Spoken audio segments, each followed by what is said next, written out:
छिपाया नहीं जा सकता है। भगवान तत्क्षण लीला कर गए। आगे सरोवर में अक्रूर जी के मन में हुआ कि मैं जाकर स्नान कर आऊं।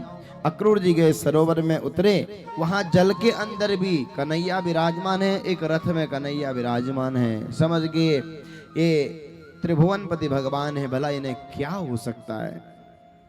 सो महाराज मथुरा मंडल में प्रवेश हुए, अक्रूर जी की विदाई हुई। आज मथुरा में माधव मामा की ओर अग्रसर हो रहे हैं। भगवान ने अपने मित्र मंडली को, बाल गोपाल मित्र मंडली को पहले भेज दिया था, जाओ। अब वे महाराज वही फटे पुराने कपड़े पहन के आगे ग्वाल बाल हैं।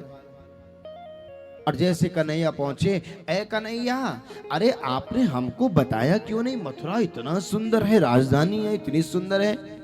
अरे हम भी थोड़ा अच्छे कपड़े पहन के आते, महाराज यही फटे पुराने पहन के आ गए। कन्हैया ने कहा कोई बात नहीं, चिंता मत करो, अभी देखो। तो सो महाराज ये घाट पे धोबी था, कपड़े धो रहा, कंस के राजसी वस्त्र धो रहा था। सो महाराज कन्हैया गए और कहा भैया वस्त्र दो हमको। और महाराज ये डंडा लेकर भगवान के पीछे मारने के लिए दौड़ा। भगवान ने एक मुष्टिक प्रहार किया, ये गदप प्राण हो गया। ये वही धोबी है रामावतार वाला, जिसने वहां कलंक दिया था। भगवान ने आज इसका यहां उद्धार कर दिया। भगवान ने वे महाराज सारे राजसी वस्त्र, राक्षसों के वस्त्र लिए, मित्रों को दे दिए, लो भैया पहनो पहनो। अब मित्रों ने जैसे वो राजसी वस्त्र लिए, एक बाजू में चार चार मित्र घुस गए। गोप बालक छोटे छोटे, इतने बड़े राक्षसों के वस्त्र एक बाजू में चार चार घुस गए। ऐ कन्हैया, हम तो सोच रहे थे हीरो बनेंगे और यहाँ जीरो और बन गए। बोले कोई बात नहीं।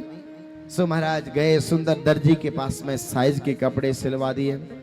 सुदामा नाम का माली आया, उससे सुंदर मालाएं भगवान ने धारण कर दी।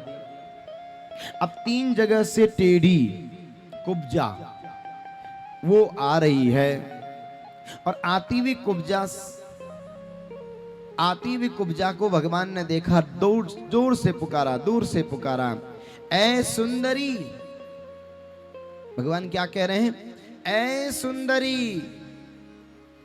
इतना सुनते ही दादा साथ, दाऊ भैया साथ में चल रहे थे, उन्होंने कोहनी मारी कन्हैया को। ऐ कन्हैया, उसका उपहास करते हो, तुम्हें कहां से वो सुंदरी दिखाई देती है?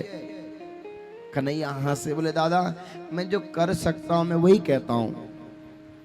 बोले ऐ सुंदरी, क्या आप हमारे माथे पर चंदन लगा सकती हैं क्या?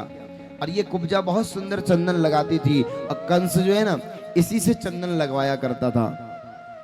और कुब्जा आई, अरे गोविंद आज ये चंदन भला आपको नहीं लगेगी तो किसको लगेगी? सो महाराज भगवान के माथे पर कुब्जा ने सुंदर चंदन का लेपन कर दिया। अब भगवान की ने उसके पैर के अंगूठे के ऊपर अपने पैर का अंगूठा रखा, उसकी ठोडी पर हल्का सा झटका दिया। सो महाराज वो 3 जगह से टेढ़ी कुब्जा एकदम सीधी हो गई, रूपवती हो गई। भगवान का उसको आशीर्वाद प्राप्त हो गया। और आगे चले तो कुबलया पीड़ नाम का हाथी आ गया, उसका भी भगवान ने उद्धार किया। और आगे बढ़े तो जो धनुष यज्ञ का धनुष रखा हुआ था, उस समय धनुष यज्ञ का जो धनुष था, भगवान गए, करेण वामेन सलेलमुद्रुतं सज्जं चकुत्वा निमिषेण पश्यताम् नृणां विकृष्य प्रभवञ्जमद्यतो यतो क्षुदण्डं वदकुर्युरुक्रमा।